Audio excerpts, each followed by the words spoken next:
ठीक है, ये बंद कर देना।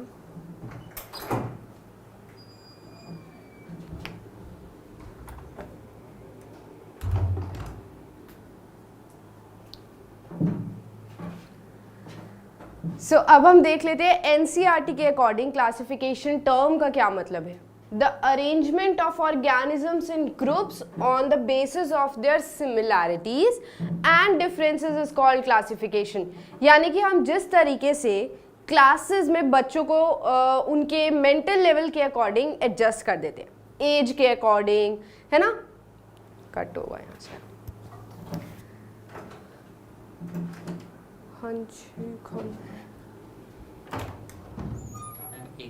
हाँ,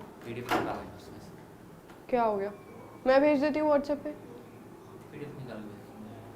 अरे मैं इस आपके नहीं चाहिए,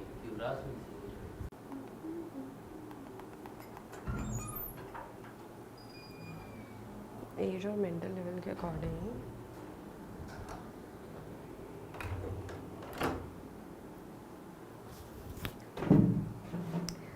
तो सबसे पहले हम देख लेते हैं कि एनसीईआरटी के अकॉर्डिंग क्लासिफिकेशन की क्या डेफिनेशन है। The arrangement of the organisms in groups on the basis of their similarities and differences is called classification. यानी कि जिस तरीके से आप क्लासिफिकेशन को है ना एक स्कूल समझना, एंड स्कूल में जिस तरीके से क्लासेस होती हैं तो हम बच्चों को एज के अकॉर्डिंग और उनके मेंटल लेवल के अकॉर्डिंग क्लासेस में एडजस्ट करते हैं, है ना। तो सेम तरीके से क्लासिफिकेशन भी कर रहे हैं हम। ऑर्गेनिजम्स को उनके जो भी सिमिलर कैरेक्टर्स होंगे वो देखते हुए एक जगह पर शिफ्ट कर देंगे। अब वो कौन कौन से कैरेक्टर्स होने वाले हैं वो हम देखेंगे इस चैप्टर के अंदर कि कौन से कैरेक्टर्स को देखते हुए हमने क्या क्या ग्रुप्स बनाए। क्लासिफिकेशन की डेफिनेशन आपको लर्न हुई। उसके बाद हमें देखना है कि ये जो डिवीजन और क्लासिफिकेशन हो रहा है ये किस बेस पर हो रहा है। तो सबसे पहले हमें देखना है कि जो मोड ऑफ न्यूट्रिशन है, फिर से करूं, कट कर देना, फिर से कर रही हूँ, कौन सा सही वाला, ठीक है। सो अब देख लेते हैं। सबसे पहले देखते हैं एनसीईआरटी की डेफिनेशन क्या कहती है क्लासिफिकेशन के बारे में। The arrangement of organisms in groups on the basis of their similarities and differences is called classification. आप क्लासिफिकेशन को ना एक स्कूल की तरह समझो, जैसे स्कूल में हम बच्चों की एज और मेंटल लेवल के अकॉर्डिंग उनको अलग अलग क्लासेस में रख देते हैं ना। क्लास 1 का बच्चा कितना अलग होता है क्लास 10th और 12th के बच्चे से, राइट। तो वो डिफरेंसेस हमें इनमें भी देखने को मिलेंगे और उसी के अकॉर्डिंग हम उनको ग्रुप्स में डाल देते हैं। और जो उसकी स्टडी होती है सारी, that is taxonomy. Classification process का मतलब वही है कि हम किस क्लास में कौन से ऑर्गेनिज्म को डाल रहे हैं। तो अब हम देखते हैं बहुत सारे ऑर्गेनिजम्स हो गए हैं अर्थ पे, तो सबको क्लासीफाई करना बहुत ज़रूरी है उनकी स्टडी को ईजी करने के लिए।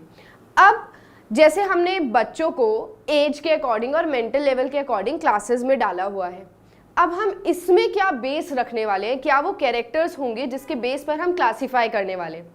जो सबसे पहला बेसिस होता है ना डिवीजन का, वो होता है कि उनके पास किस तरीके का सेल है। अब हम जो चैप्टर कवर करके आए हैं the fundamental unit of life, उसमें आपने पढ़ा था कि 2 तरीके के सेल्स होते हैं, एक होता है प्रोकैरियोटिक सेल और एक होता है यूकैरियोटिक सेल। तो प्रोकैरियोटिक सेल होते हैं प्रिमिटिव टाइम के।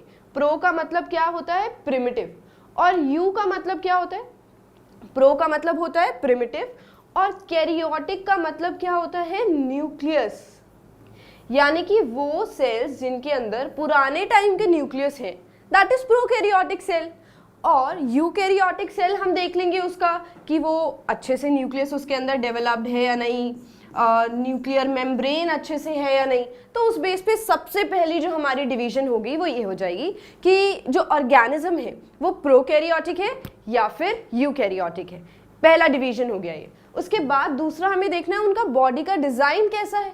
एक सेल से बना हुआ है तो हम बोल देंगे ना वो ऑर्गेनिज्म यूनिसेल्यूलर हो गया, और बहुत सारों से मिलकर बना है तो हम बोल देंगे मल्टीसेल्यूलर हो गया।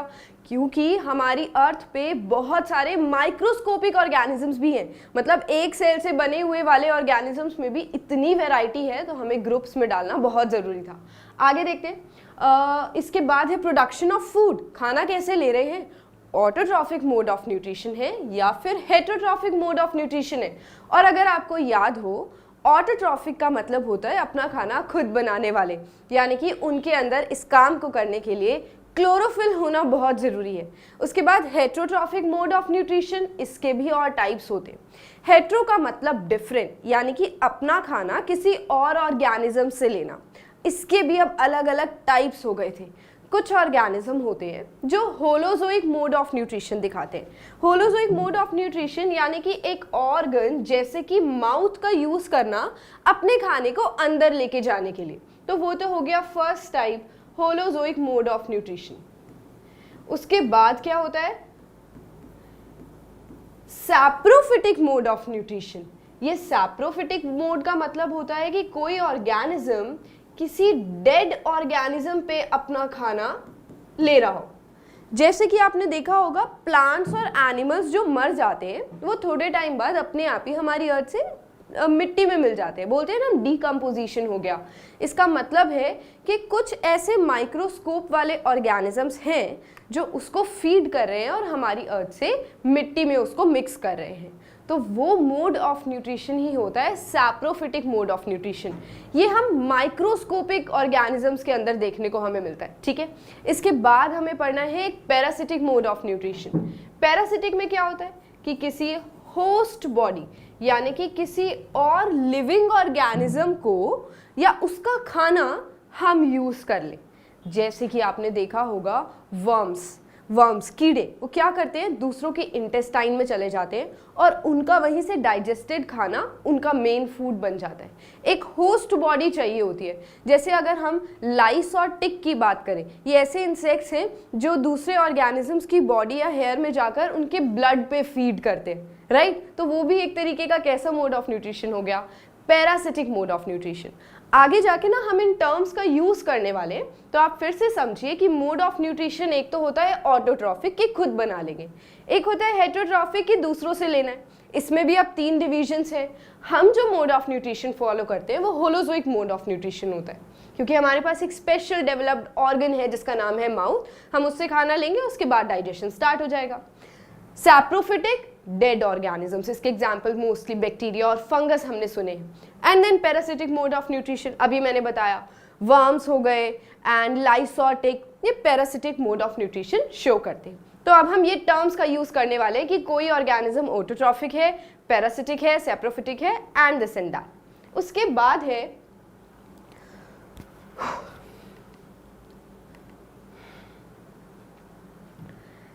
इसके बाद जो लेवल ऑफ ऑर्गेनाइजेशन है हम उसके अकॉर्डिंग डिसाइड करेंगे कि अगर एक सेल से बना हुआ है तो सेल्यूलर लेवल ऑफ ऑर्गेनाइजेशन हो गया।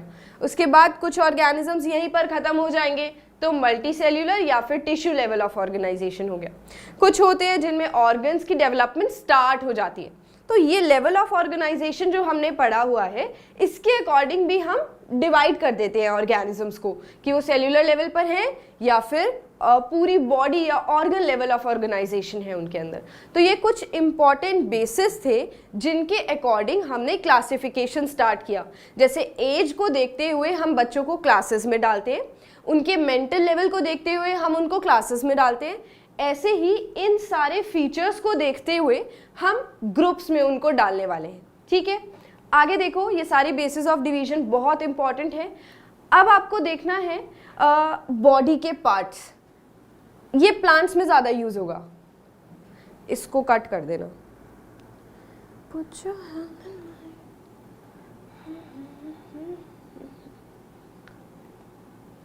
अब आपको देखने हैं बॉडी के पार्ट्स, यानी कि अगर सारे पार्ट्स उन ऑर्गेनिज्म के अंदर हैं तो एक अलग ग्रुप बन जाएगा। कुछ ऑर्गेनिजम्स होंगे जिनके अंदर सारे बॉडी के पार्ट्स नहीं होंगे तो एक अलग ग्रुप बन जाएगा। ये भी एक बेसिस ऑफ डिवीजन माना गया है। Now there is a note for you, these features can differ both in plants and animals. Very obvious ना, ये जो हमने बेसिस बनाए हैं जिसके अकॉर्डिंग हम ग्रुप्स बनाने वाले हैं वो प्लांट्स और एनिमल्स में काफ़ी अलग होने वाले हैं। As they differ both in plants and animals, they differ in their body design. ये ज़्यादा differences हमें plants में और animals में देखने को मिलेंगे क्योंकि उनका body का design इतना अलग है। Subgroups are made because of prominent designs and characteristic features. आपको बहुत अच्छे से plants और animals के differences देखने को मिल जाते हैं। तो वो differences की वजह से बहुत easy है उनको अलग अलग groups में डालना, ठीक है। इसके बाद हमें देखना है टू किंगडम क्लासिफिकेशन। जैसे मैंने आपको पहले ही बताया था कि जब साइंटिस्ट ने दिमाग लगाना शुरू किया कि अरे सारे ऑर्गेनिजम्स की स्टडी करनी है तो स्टडी करना बहुत मुश्किल हो रहा है, एक काम करते हैं ग्रुप्स बना देते हैं, फिर थोड़ा इजी हो जाएगा ग्रुप्स के बारे में डिसाइड करना। तो सबसे पहले जो टू किंगडम क्लासिफिकेशन आया था वो कार्ल लिनियस ने दिया था। कुछ ऐसे दिखते थे ये, और जो दो किंगडम्स इन्होंने बना दिए थे ना, हमारी तरह उन्होंने सोचा होगा कि हाँ एक ग्रुप बना देते हैं प्लांट्स का और एक ग्रुप बना देते हैं एनिमल्स का। तो ये दो किंगडम की क्लासिफिकेशन सबसे पहले बन गई थी, ठीक है। उसके बाद आए थे हमारे दूसरे साइंटिस्ट जिन्होंने बोला कि इतनी सारी वैरायटी है दो किंगडम्स में, कैसे हम डिसाइड कर सकते हैं क्या सारे ऑर्गेनिजम्स जो प्लांट्स हम सोच रहे होंगे, ओके इसकी बात करते हैं, क्या बैक्टीरिया को हम किस में डालेंगे, प्लांट्स में या एनिमल्स में, या फिर आपने बहुत सारे ऐसे अलगी और लाइकन जैसे ऑर्गेनिजम्स देखे होंगे, वो किस में जाने वाले हैं। वो प्लांट्स जब हम सोचते हैं तो हमारे दिमाग में एक फीचर आता है, एक लंबी सी स्टेम होगी, लीव्स निकल रही होंगी, फ्लावर्स निकल रहे होंगे, पर क्या सारे ऐसे ऑर्गेनिजम्स होते हैं? तो ये तो सफिशिएंट नहीं था फॉर श्योर। इसके बाद जो दूसरे साइंटिस्ट आए थे, let me tell you one more thing, आप हायर क्लासेस में पढ़ने वाले हैं कि 2 के बाद सीधा 5 किंगडम नहीं आया था, इसके बीच में और भी किंगडम्स आए थे। 3 किंगडम आया, 4 किंगडम आया, उसके बाद जाकर 5 किंगडम आया। बट हम एनसीईआरटी रिस्ट्रिक्टेड ही पढ़ेंगे, जो आपके सिलेबस में है हमें वही पढ़ना है, 2 किंगडम क्लासिफिकेशन और अब आ गया 5 किंगडम क्लासिफिकेशन। यस, आपको इसमें साइंटिस्ट का नाम ज़रूर याद करना है। तो R.H. विटेकर थे जिन्होंने 5 किंगडम क्लासिफिकेशन दिया, लास्ट में डाल दिया इन्होंने प्लांटेई और एनिमैलिया को। उसके बाद इन्होंने 3 मेन किंगडम्स बना दिए, Monera, Protista, fungi, Plantae and then Animalia. तो अब हम देखेंगे कि क्या क्या कैरेक्टर्स इन्होंने रखे। थोड़ा और डीप चले गए थे कैरेक्टर्स को देखते हुए और फिर इन्होंने स्टडी करके ये 5 अलग अलग किंगडम्स बना दिए। अब हमें देखना है, आप इनको क्लास समझ सकते हो कि किस तरीके से क्लासेस में हम बच्चों को डालते हैं। तो मान लो ये क्लास 1 हो गई, ये क्लास 2 हो गई, ये क्लास 3 हो गई, ये क्लास 4 हो गई, ये क्लास 5 हो गई। ऐसे करके याद करोगे ना तो सारे फीचर्स अच्छे से याद हो जाएंगे। तो चलो अब हम स्टार्ट करेंगे एक एक किंगडम इंडिविजुअली। ये आपको चैप्टर के एंड में बहुत अच्छे से समझ आ जाएगा, फिर भी मैं आपको यहाँ पर बताऊंगी कि कार्ल लिनियस है, उन्होंने अलग अलग टैक्सोनोमिक ग्रुप्स बना दिए थे। ये ग्रुप्स हैं ये वाले, हम ऐसे जाते हैं इन ग्रुप्स के अंदर ऊपर से नीचे। सबसे पहले तो हमने प्लांट्स और एनिमल्स का ग्रुप बनाया था, राइट।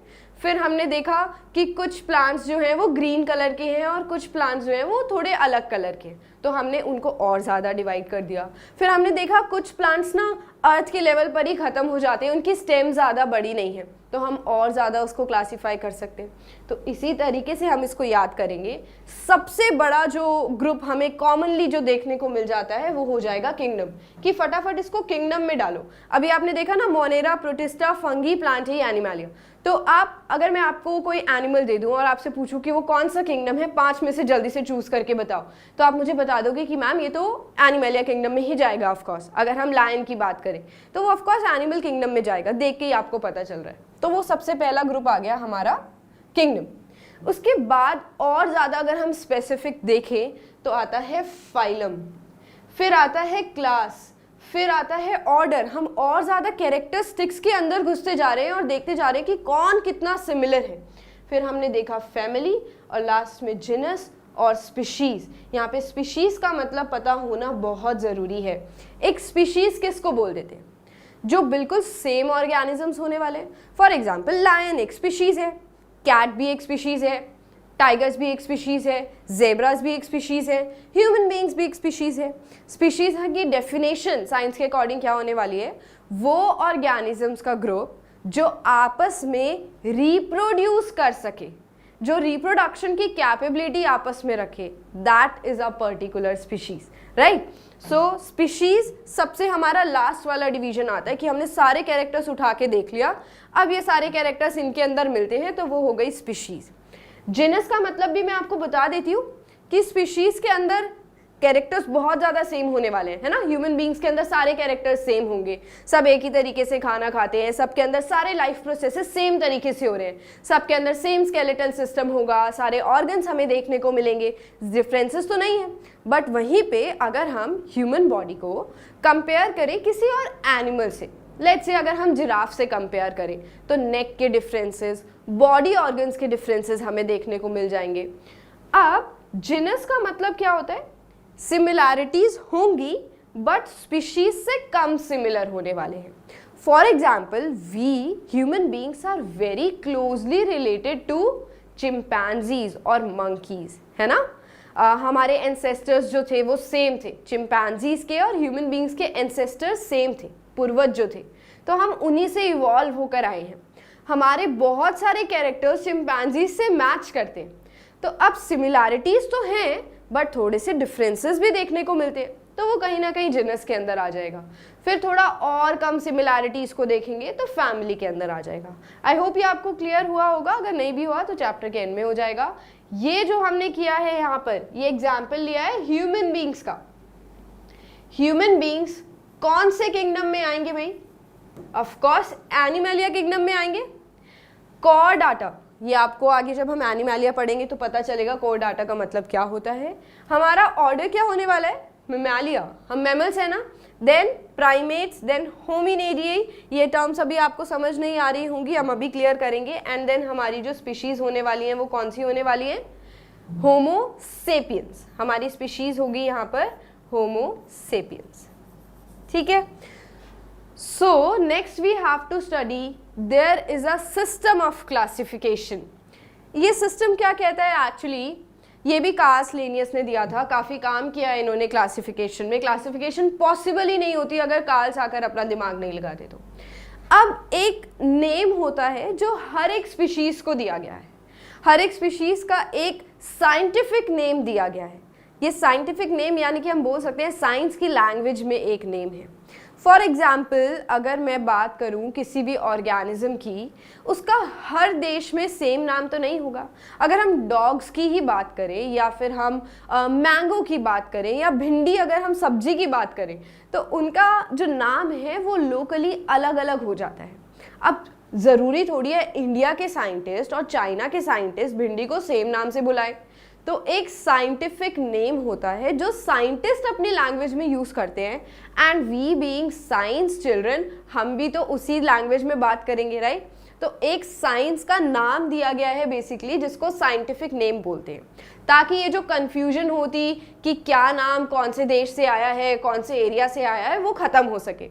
अब साइंटिफिक नेम है, वो नेम के कुछ रूल्स हैं जो हमें भी पढ़ने हैं कि किस तरीके से हम उस नेम को लिखेंगे। और ये नेम आपको हायर क्लासेस में कुछ ऑर्गेनिजम्स की याद भी करने पड़ सकते हैं, कुछ बेसिक नाम हम इस चैप्टर के अंदर भी करेंगे। देखो, सबसे पहले हम स्टार्ट करते हैं जिनस के नाम से। इससे पहले आपने देखा था ना, जब हम नाम लिख रहे होते हैं किसी ऑर्गेनिज्म का, तब हम इन दो चीज़ों को यूज़ करते हैं बस, जिनस और स्पीशीज। तो हम जिनस जब लिख रहे होंगे उस ऑर्गेनिज्म का, that will always start with capital letter. ये ह्यूमन बींग्स का साइंटिफिक नेम है, होमो सेपियंस। ह्यूमन बींग्स को साइंस में क्या बोलेंगे? Homo sapiens. अब ये होमो जिनस नेम हो गया, एंड जैसे कि रूल कहता है कि इसका स्टार्टिंग जो लेटर होगा वो कैपिटल लेटर होगा, तो इसीलिए हमने एच को कैपिटल लिखा है। उसके बाद स्पीशीज नेम हमेशा स्मॉल लेटर से स्टार्ट होने वाला है, तो सेपियंस यहाँ पर स्पीशीज नेम है, और आप देख सकते हो एस हमने छोटा ही बनाया है। यानी कि अगर आप इसको ऐसे लिख दोगे ह्यूमन स्पीशीज, तो ये कंप्लीटली गलत है, ऐसे नहीं लिखा जाता साइंटिफिक नेम। तो जब साइंटिफिक नेम लिख रहे हैं तो जिनस का नाम पहले कैपिटल लेटर, स्पीशीज का नाम स्मॉल लेटर से शुरू होगा। Use italics. आप जब भी अपने नोट्स को या इन नेम्स को प्रिंट आउट करा रहे हो तो आप उसमें एक फॉन्ट लगाते हो इटैलिक्स वाला, ये एक रूल है। तभी देखो ये इटैलिक्स में लिखा हुआ है यहाँ पर। उसके बाद है हैंड राइटिंग। जब रिटन में हम लिख रहे होते हैं तो हमें एक्सक्यूज मिल जाता है कि जो भी हैंड राइटिंग है हम उसके अकॉर्डिंग लिखें, but it will be described by the person जिसने स्पीशीज का नाम दिया। फॉर एग्जाम्पल, लीनियस ने ये नाम रखा था तो हमने उसका नाम भी आगे रखा है, और स्लैश लगा के ईयर भी लिखा है, ठीक है। सो दैट्स इट, ये रूल्स आपको बेसिक वाले फॉलो करने होंगे। आप अपनी बुक में भी देखेंगे जो कर्सिव में नेम लिखा हुआ होगा वो साइंटिफिक नेम होगा एक्चुअली स्पीशीज का, इसलिए ऐसे लिखा होगा। तो मेन रूल जो आपको याद करना है, कैपिटल लेटर जिनस होने वाला है और स्मॉल लेटर से किसकी स्टार्टिंग होगी, स्पीशीज की स्टार्टिंग होगी। स्पीशीज की डेफिनेशन एनसीईआरटी वाली क्या कहती है, a group of species is a group of living organism which can reproduce among themselves, जो आपस में रिप्रोडक्शन कर सके उसको स्पीशीज बोलते हैं। स्पीशीज की डेफिनेशन आपको याद करनी है। This was all about binomial system of classification. जब हम नामकरण कर रहे हैं, नॉमेनक्लेचर कर रहे हैं कि कौन से ऑर्गेनिज्म का नाम हमें किस तरीके से लिखना है, आपको जिनस का नाम याद होना चाहिए, स्पीशीज का नाम याद होना चाहिए। अभी हम थोड़ा बेसिक लेवल पर ही पढ़ेंगे, सीनियर क्लासेस में हमें साइंटिफिक नेम्स लर्न करने होते हैं। Coming to next, we are starting with the kingdoms now. Remember 5 kingdom classification R H. Whittaker ने दिया था, तो class 1, class 2, class 3, class 4, class 5 ऐसे समझने की कोशिश करना। तो सबसे पहला जो किंगडम हमें पढ़ना है वो है मोनेरा किंगडम। तो मैं आपको पहले ही बता देती हूँ, मोनेरा किंगडम के अंदर ना छोटे बैक्टीरिया वाले ऑर्गेनिजम्स आ जाते हैं, बैक्टीरिया जैसे, यानी कि माइक्रोस्कोपिक। कोई बड़ा ऑर्गेनिज्म इस कैटेगरी के अंदर आता ही नहीं है। तो सबसे पहले किंगडम मोनेरा। अब उसमें भी इतनी वेराइटीज़ है ना बैक्टीरियाज की, तो हमें स्टडी करना है कि किस तरीके के बैक्टीरियाज इसके अंदर आते हैं। सबसे पहले तो आते हैं यूनिसेल्यूलर। हम हमेशा बेसिक लेवल से स्टार्ट कर रहे हैं बच्चों, ठीक है। बेसिक लेवल होगा मतलब छोटे लेवल वाले ऑर्गेनिजम्स इसके अंदर आ जाएंगे। तो मैंने अभी क्या बोला, यूनिसेल्यूलर, यानी कि एक सेल से बने हुए सबसे पहले किंगडम में हमने डाल दिए। सिंपल होंगे ये काफ़ी। यूनिसेल्यूलर प्रोकैरियोट्स, प्रोकैरियोट्स रिमेंबर हमने इसी के बेस पर डिवीजन किया था, यानी कि इसके अंदर जो ऑर्गेनिजम्स आने वाले हैं वो काफ़ी सिंपल हैं, एक सेल से बने हुए होंगे और इनके अंदर जो न्यूक्लियस होगा वो प्रिमिटिव होगा, तभी क्या नाम दिया है, प्रोकैरियोट नाम दिया है। उसके बाद है they lack a true nucleus. इसका क्या रीज़न है, प्रोकैरियोट है तो ऑफकोर्स पूरा न्यूक्लियस तो कैसे ही होगा, तो न्यूक्लियस नहीं होता। ऐसे ऑर्गेनिज्म जो एक सेल से बने हुए हैं, अच्छा सा न्यूक्लियस नहीं है इनके अंदर। ऑल्सो ज़रूरी नहीं है हर एक के अंदर सेल वॉल भी हो, बहुत पुराने टाइप के बैक्टीरियाज इसके अंदर आ जाते हैं। दे मे बी हेट्रोट्रॉफिक और ऑटोट्रॉफिक, यानी कि कुछ हो सकते हैं जो अपना खाना खुद बनाए और कुछ हो सकते हैं जो दूसरों पर अपना खाना, दूसरों पर डिपेंड करे अपने खाने के लिए। फॉर एग्जाम्पल दीज बैक्टीरियाज, ठीक है। फीचर्स फिर से रिवाइज कर लेते हैं मोनेरा के। एक सेल वाले होंगे, प्रोकैरियोटिक। देखो सबसे सिंपल डिवीजन वाले हमने पहले ग्रुप में डाले हुए हैं, पहले किंगडम क्लासिफिकेशन जो करी है मोनेरा वाली। यूनिसेल्यूलर है, प्रोकैरियोटिक है, अच्छे से न्यूक्लियस नहीं है इनके अंदर, सेल वॉल ज़रूरी नहीं है सबके अंदर हो, ये ज़्यादा फैंसी ऑर्गेनिजम्स नहीं है, बहुत ही सिंपल वाले होंगे। कुछ ऑटोट्रॉफिक भी हो सकते हैं, कुछ हेट्रोट्रॉफिक भी हो सकते हैं। बैक्टीरिया मैंने आपको बताया। उसके बाद एक और बहुत इंपॉर्टेंट एग्जाम्पल जो इसका है दैट इज साइनोबैक्टीरिया। साइनोबैक्टीरिया का एक और नेम होता है that is blue green algae. Blue green algae common name है ये इसका। मैंने आपको बताया ना एक साइंटिफिक नेम होगा और एक हमारी लैंग्वेज में नॉर्मल नेम होने वाला है। तो एक इसका नाम हो गया ब्लू ग्रीन एल्गी और साइनोबैक्टीरिया भी बोलते हैं इसको। ये है साइनोबैक्टीरिया। इसका नाम ब्लू ग्रीन इसीलिए रखा गया है इसके कलर की वजह से। अभी हमने इससे पहले पढ़ा था ना कि जो मोनेरा है उसके अंदर कुछ ऑर्गेनिजम्स ऑटोट्रॉफिक होंगे, कुछ हेट्रोट्रॉफिक होंगे। तो ये जो साइनोबैक्टीरिया है ये ऑटोट्रॉफिक है, यानी कि ये अपना खाना खुद बनाएगा। तो हो सकता है इसके अंदर क्या होने वाला है, क्लोरोफिल। क्लोरोफिल होगा तो ये अपना खाना खुद बनाने का। उसके बाद है ना बीना, ये हो गया, ये कीमोसिंथेटिक ऑटोट्रॉफिक है तो ये भी ऑटोट्रॉफिक अपना खाना खुद बनाएगा, बट ये क्लोरोफिल की जगह कुछ केमिकल्स को यूज़ करके अपना खाना खुद बनाता है। तो आपको सिर्फ इतना याद रखना है कि these are examples of autotrophic mode of nutrition, अपना खाना खुद बना रहे हैं। तो let me revise for you quickly. Monera कैसे ऑर्गेनिजम्स हैं, एक सेल से बने हुए, प्रोकैरियोटिक ऐसे ही डीएनए पड़ा हुआ है, कोई मेम्ब्रेन नहीं है उसके आसपास। इनके पूरे सेल की भी सेल वॉल कभी होगी, एग्जिस्ट कर रही होगी और कुछ ऑर्गेनिजम्स में एग्जिस्ट नहीं कर रही होगी।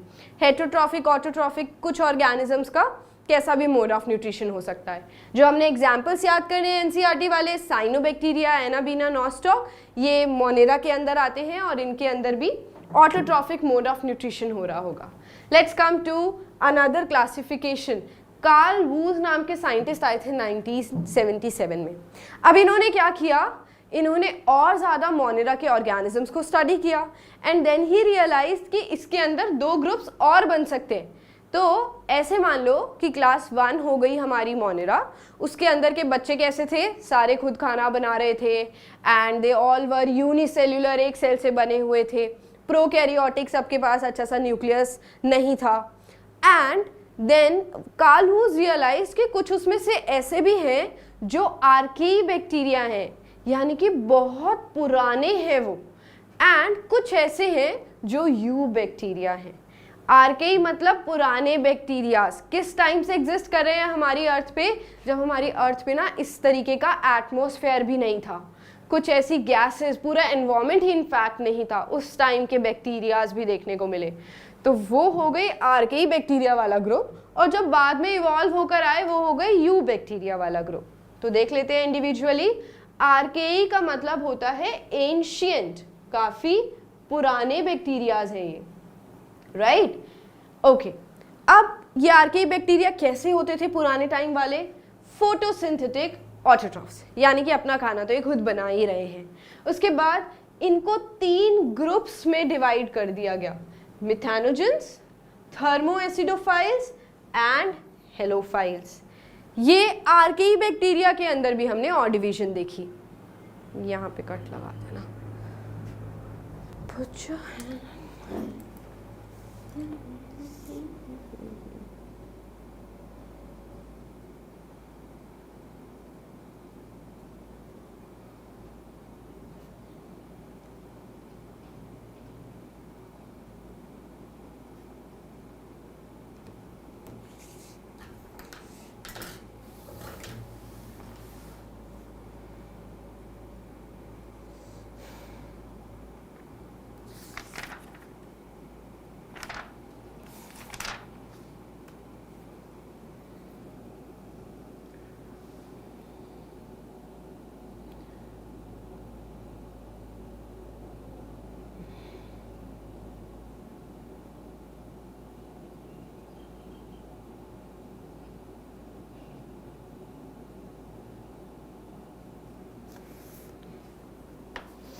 ये वाली स्लाइड में फिर से कर रही हूँ, तो आप पहले वाला ना कट कर देना। तो जो आर्केई बैक्टीरिया कार्ल वूज ने बनाए थे, जो ग्रुप बनाया था, आर्केई वर्ड का मतलब होता है एंशियंट, पुराने। तो ये पुराने बैक्टीरियाज हैं। इनमें से कुछ की ये कैपेबिलिटी भी होती थी कि अपना खाना सनलाइट को यूज करके बना सकते थे, यानी कि फोटोसिंथेसिस कर सकते थे। कुछ ही के अंदर ये कैपेबिलिटी थी, तो हमने लिखा फिर से कट कर देना, मोस्ट है, कुछ के अंदर नहीं थे, फोटोसिंथेसिस। अच्छा,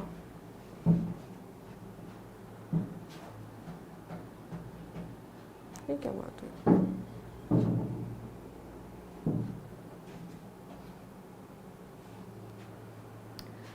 इसके बाद है आर्केई बैक्टीरिया।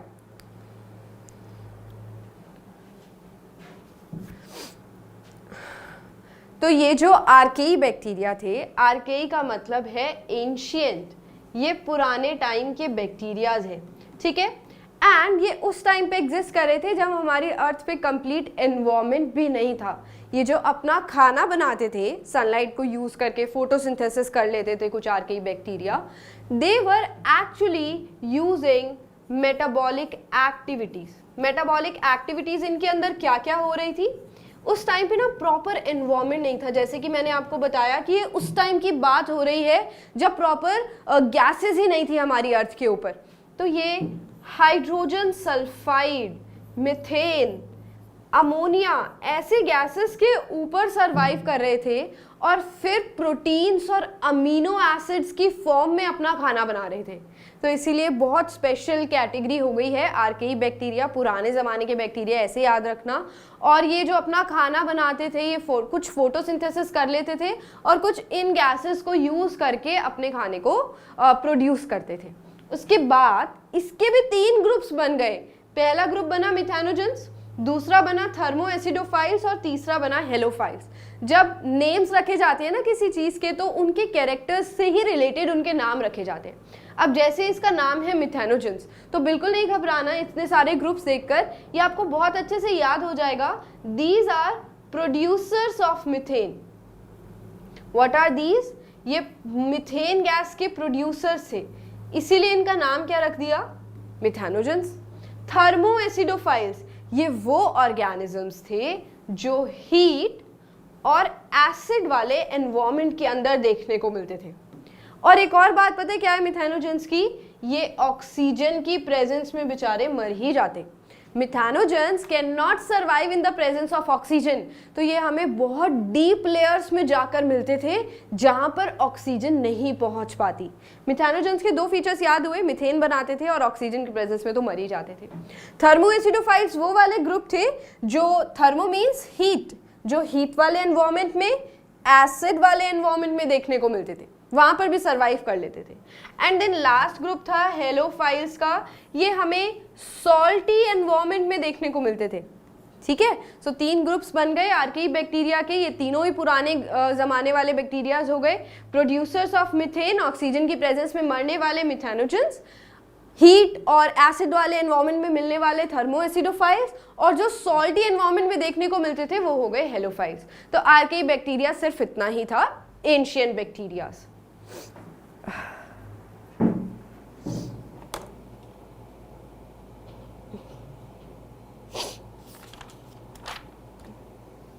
बैक्टीरिया मैंने बनाया है शायद।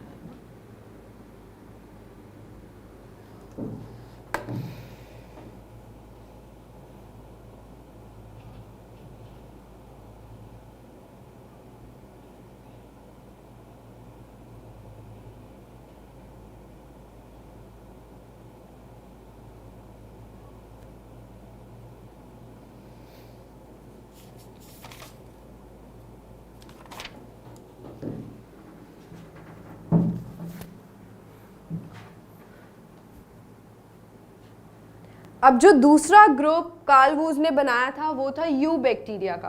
एक चीज जो आपको याद रखनी है यहाँ पर, सबसे पहले हमने जो डिवीजन बनाया था प्रोकैरियोटिक और यूकैरियोटिक वाला, वो न्यूक्लियस के अकॉर्डिंग था। कुछ न्यूक्लियस होते हैं जो अच्छे से डेवलप्ड नहीं होते, तो वो प्रोकैरियोटिक की कैटेगरी में डाल दिए थे। कुछ न्यूक्लियस होते हैं जो बहुत अच्छे से डेवलप्ड होते हैं, अच्छी सी न्यूक्लियर मेम्ब्रेन होगी, डीएनए बहुत प्रोटेक्शन के साथ सेल के अंदर होगा, तो वो हो गए यूकैरियोटिक सेल्स। ठीक है, उसके बाद यहाँ पे ये यूकैरियोटिक नहीं है, ये यू बैक्टीरिया है। यू वर्ड का मतलब तो नया ही होगा, ये प्रोकैरियोटिक सेल्स ही हैं, इनके अंदर न्यूक्लियस कैसा होगा? प्रोकैरियोटिक ही होगा, but still we have put them in the category of eubacteria. Reason being archaebacteria जैसा ग्रुप हमें मिल गया था, तो हमें इसके और इसके बीच में डिफरेंसेस डालने थे। बहुत सारे बैक्टीरियाज आ गए, मोनेरा के अंदर डाल दिए, सारे यूनिसेल्यूलर थे। फिर हमने देखा कि कईयों के पास तो सेल वॉल और स्ट्रक्चर इतना पुराना है, आर्केई बैक्टीरिया बन गया। फिर हमने कईयों में देखा कि इनसे डेवलप्ड वाले कुछ बैक्टीरियाज भी हमें दिख रहे हैं, इससे बेटर है, इनसे एडवांस्ड लेवल पर है, तो हमने उसका ग्रुप बना दिया यू बैक्टीरिया। तो इसके अंदर प्रोकैरियोटिक सेल्स ही होंगे, बट वो प्रोकैरियोटिक सेल्स जिनकी प्लाज्मा मेम्ब्रेन के बाहर सेल वॉल भी हमें कभी कभी देखने को मिल रही होगी, एंड इनका जो डीएनए होगा उसके साथ एक और डीएनए प्रेजेंट होगा, एक और सर्कुलर डीएनए इसके अंदर प्रेजेंट होगा। तो इसके कुछ फीचर्स देखने को मिले और इसको अलग से एक ग्रुप में डिवाइड कर दिया गया। यहाँ पर मैं ऐसे खड़ी हूँ, ओके।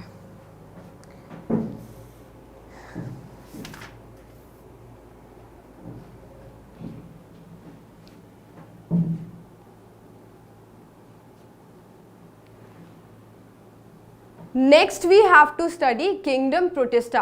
मोनेरा हम खत्म कर चुके हैं, हमने देख लिया उसके क्या क्या फीचर्स थे, फिर कार्ल वूज ने उसको भी आगे डिवाइड कर दिया था, that is completed.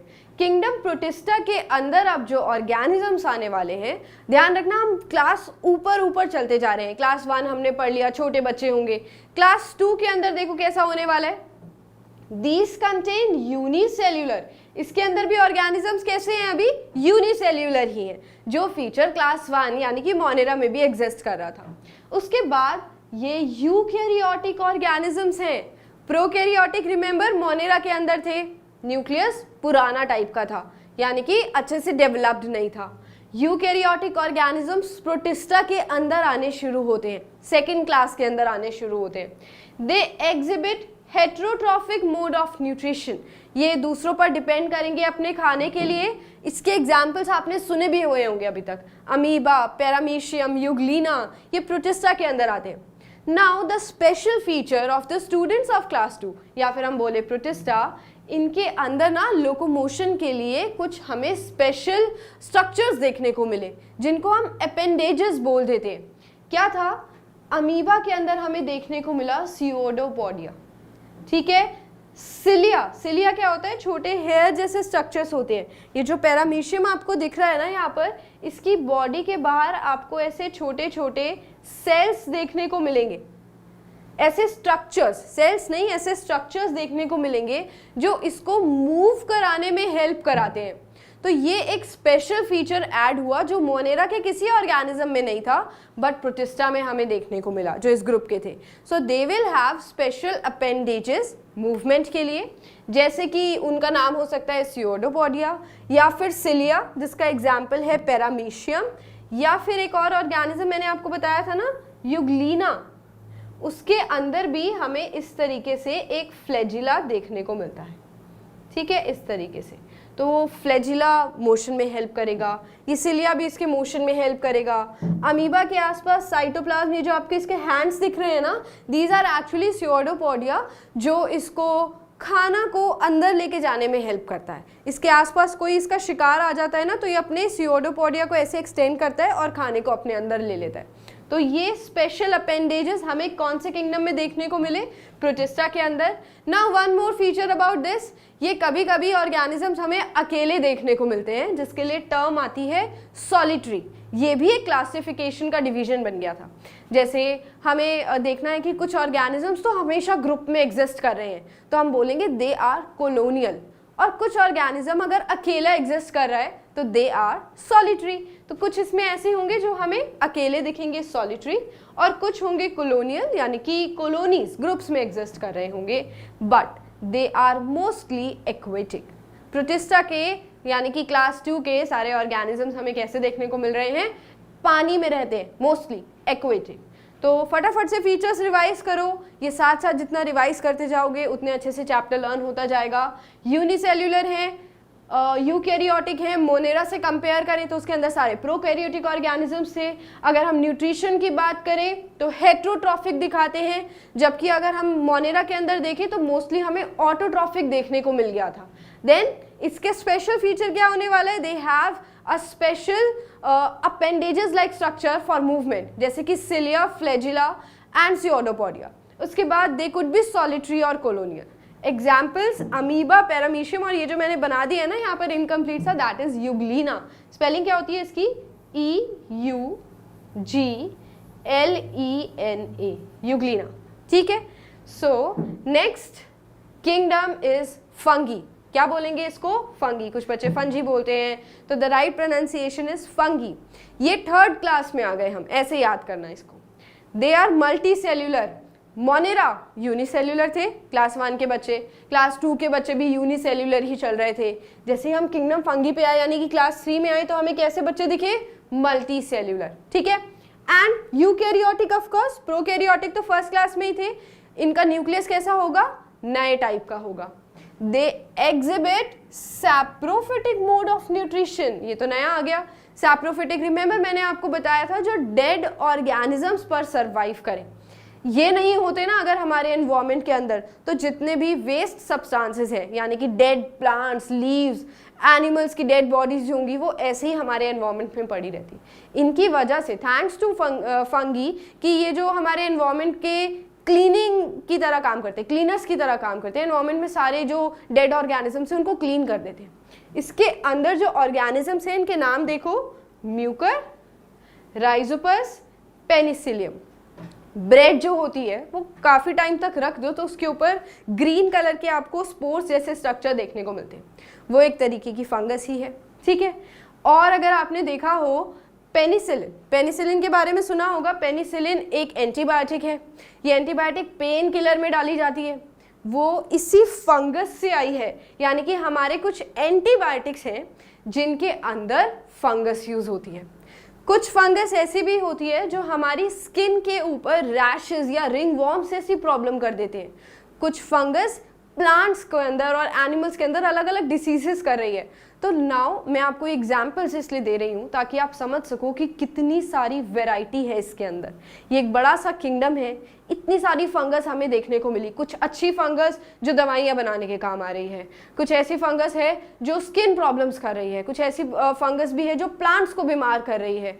So these are different varieties जो हमें पढ़नी है।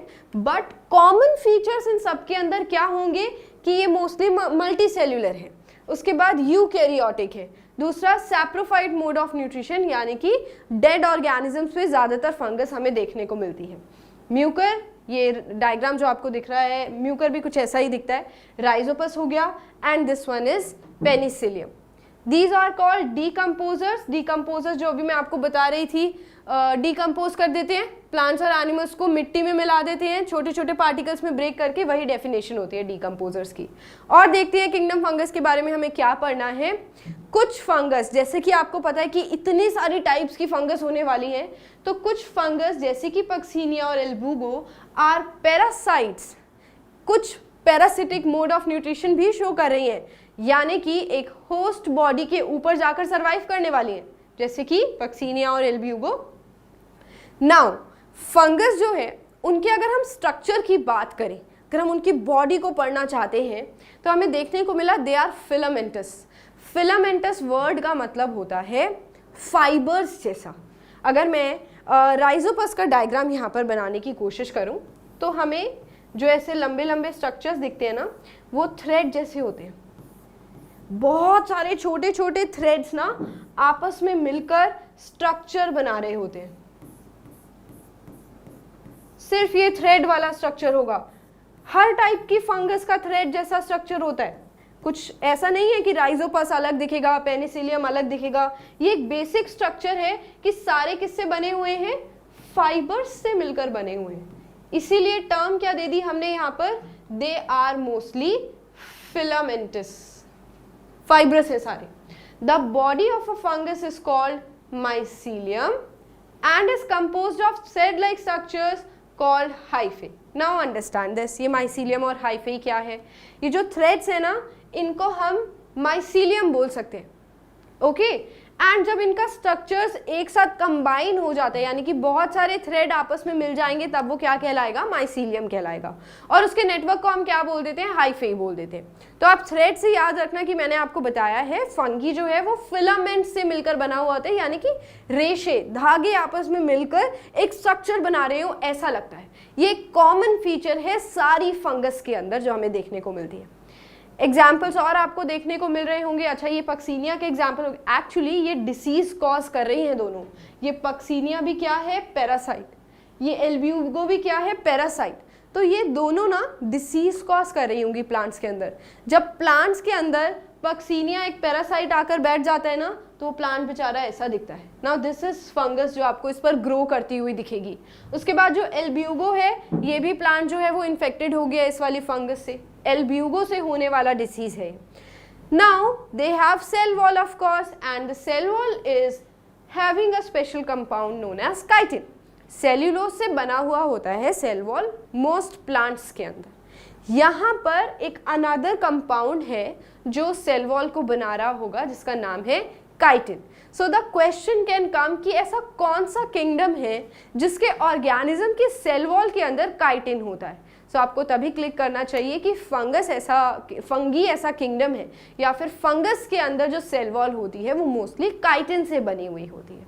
So that is it. यही कॉमन फीचर्स आपको इस किंगडम के अंदर पढ़ने थे और कुछ एनसीईआरटी वाले एग्जाम्पल्स लर्न करने थे। चले अब आगे वाली क्लास पर चलते हैं।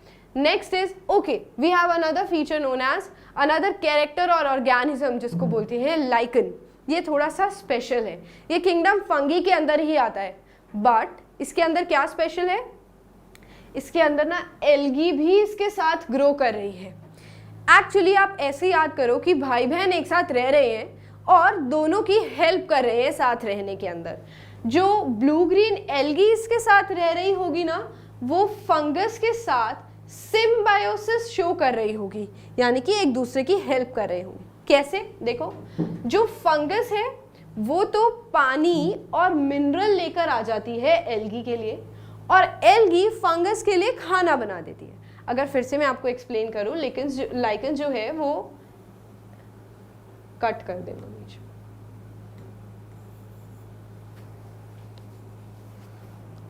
अगर फिर से मैं आपको एक्सप्लेन करूं, ये वाली लाइन कट कर देना।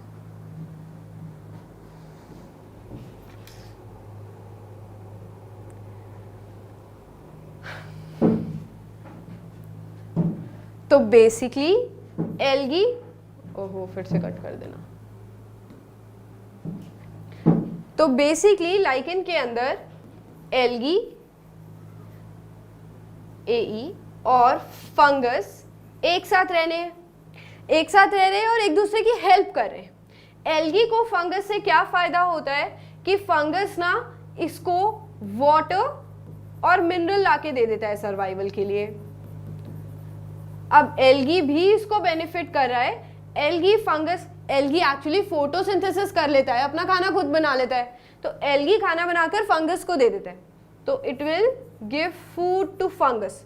तो दोनों एक दूसरे को फायदा कर रहे हैं ना। जब ऐसा कुछ ऑर्गेनिज्म में हमें देखने को मिलता है, ऐसी रिलेशनशिप को बोलते हैं सिम्बायोसिस। दोनों ऑर्गेनिज्म को फायदा हो रहा हो। अगर हम पैरासिटिक मोड ऑफ न्यूट्रिशन की बात करें, ठीक है, तो उसमें हमें क्या देखने को मिला कि फंगस दूसरे ऑर्गेनिज्म के ऊपर रह रही है और दूसरे ऑर्गेनिज्म को हार्म हो रहा है। इसमें ये इससे खुश नहीं है, इसको कोई फायदा नहीं करेगा। ये साथ रह रहे हैं बट फंगस जो है वो उसको नुकसान कर रहा है, ठीक है। बट यहाँ पर सिम्बायोसिस के अंदर दोनों एक दूसरे की हेल्प कर रहे हैं, दैट इज सिम्बायोसिस। तो आप याद करेंगे, इंपॉर्टेंट है ये पॉइंट, आपकी एनसीईआरटी से ही है कि जो लाइकन होता है, ऐसा दिखता है ये लाइकन, हमें देखा भी होगा आपने, इनफैक्ट बहुत हार्ड स्ट्रक्चर होता है इसका। ये हमें रॉक्स पे, bark of the tree trunks यहाँ पर देखने को मिलता है, जहाँ पर बहुत बारिश वगैरह होती है ऐसी जगह पर देखने को मिलता है। Also let me tell you one thing, lichen जो है वो पॉल्यूटेड एरिया में ग्रो नहीं करती। तो हमारे आसपास के जो पॉल्यूटेड एरिया में अरावली हिल्स होंगे वहाँ पर हमें लाइकन नहीं देखने को मिलती है। बट जब हम पहाड़ों पर जाते हैं नॉर्थ की साइड, वहाँ पर हमें बहुत सारे लाइकन देखने को मिलता है, क्योंकि वहाँ पर पॉल्यूशन लेवल कम है, तो बहुत ईजिली हमें लाइकन देखने को मिल जाती है। नाउ दिस शोज सिम्बायोसिस, ये भी किंगडम फंगी के अंदर आती है। इसके बाद हमें पढ़ना है किंगडम प्लांटे, यानी कि हम अगली क्लास में जाते जा रहे हैं। अब प्लांटे के अंदर हम देखें तो इसके अंदर मल्टी सेल्यूलर आ गए हैं अब सारे ऑर्गेनिजम्स। यूकैरियोटिक ही होंगे, हम वापस थोड़ी जाएंगे। हमने क्लास 2 से ही कैसे ऑर्गेनिजम्स पढ़ने शुरू कर दिए थे, क्लास 3 से ही यूकैरियोटिक ऑर्गेनिजम्स हमने पढ़ने शुरू कर दिए थे। उसके बाद है सेल वॉल। सेल वॉल किससे बनी हुई होती है इनकी? सेल्यूलोज से। सेल वॉल भी एक फीचर होता है जिसके अकॉर्डिंग हम क्लासिफिकेशन करते हैं। अब किंगडम फंगी में देखा ना हमने कि सेल वॉल जो है वो काइटिन से बनी हुई है, प्लांटे के अंदर सेल्यूलोज से बनी हुई है, ये आपको पहले से ही पता है। नाउ प्लांट्स तो अपना खाना खुद ही बनाने के लिए जाने जाते हैं, so they prepare their own food by photosynthesis.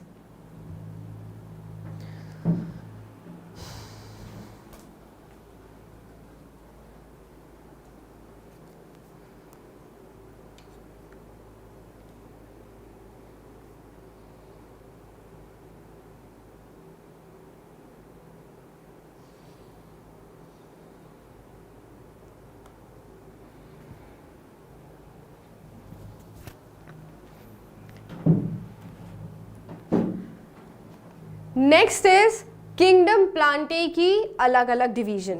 अब इसको बहुत अच्छे से समझेंगे आप कि हम क्लास 4 में तो आ गए, बट इतनी वैरायटी है ना बच्चों की क्लास 4 में कि हम सबको एक क्लास में नहीं डाल सकते, बहुत अलग अलग लेवल्स हमें डिसाइड करने होंगे। तो आप इसको ऐसे करना कि क्लास 4 के हमने सेक्शंस बना दिए।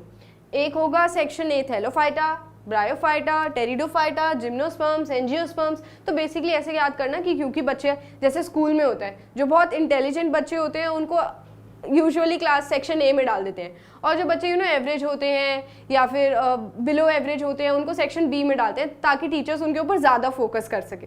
तो इसी तरीके से हमने भी सेक्शंस बना दिए इसके अंदर, प्लांट ए के 5 सेक्शंस बना दिए, section A, section B, section C, section D and E. Thallophyta, bryophyta, pteridophyta, gymnosperms and angiosperms. अब इसको हम कैसे समझेंगे?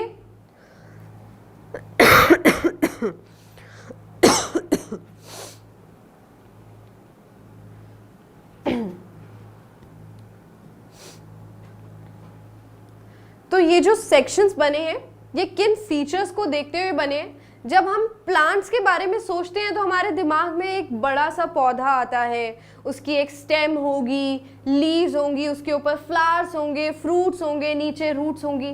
बट सारे प्लांट्स ऐसे नहीं होते। जो किंगडम प्लांटेई के अंदर प्लांट्स डाले गए हैं, they are different from each other, और उन्हीं डिफरेंसेस की वजह से हमें ये 5 ग्रुप बनाने पड़ गए। हो सकता है आने वाले टाइम पे आगे डिस्कवरी होगी ना, तो इस क्लासिफिकेशन सिस्टम को भी चेंज किया जा सकता है, और ज़्यादा हमें डीप स्टडी करनी होगी, देखना होगा डिफरेंसेस, और फिर हम उसके अकॉर्डिंग अलग अलग क्लासिफिकेशन कर सकते हैं। चलिए वो हमें नहीं पढ़ना, हम पहले ये देख लेते हैं। तो मैंने अभी आपको जैसे बताया, ज़रूरी नहीं है सारे प्लांट्स के पास बड़ी सी स्टेम, रूट्स, लीव्स, फ्लावर्स हों। तो हम छोटे लेवल से स्टार्ट करने वाले हैं। ये जो सबसे पहला आपके पास ग्रुप आया है ना, थैलोफाइटा, इसके बारे में पढ़ते हैं। थैलोफाइटा के अंदर आप जो बॉडी के पार्ट्स होंगे, यानी कि लीव्स, स्टेम, रूट्स, फ्लावर्स, ये अच्छे से डिफ्रेंशिएटेड नहीं होते। ये ऑर्गेनिजम्स जो प्लांट्स हैं बिल्कुल ज़मीन के लेवल पर ही ख़त्म हो जाते हैं। हमें जैसे आपने सुना होगा हर्ब्स, शर्ब्स, ऐसे ऑर्गेनिजम्स होते हैं ना जो ज़मीन पर ही ख़त्म हो जाएंगे, तो कुछ ऐसे ही डिफरेंसेस इसमें होंगे। तो हमने जो 5 ये सेक्शंस बनाए थे, इसमें भी कुछ हमने कैरेक्टर्स रखे थे जिसके अकॉर्डिंग हम डिफ्रेंशिएट करने वाले। सबसे पहले तो मैं आपको अभी एक्सप्लेन जो किया, that is body parts, stem, roots, leaves, ये देखना है सबके अंदर अच्छे से स्टेम रूट नहीं है।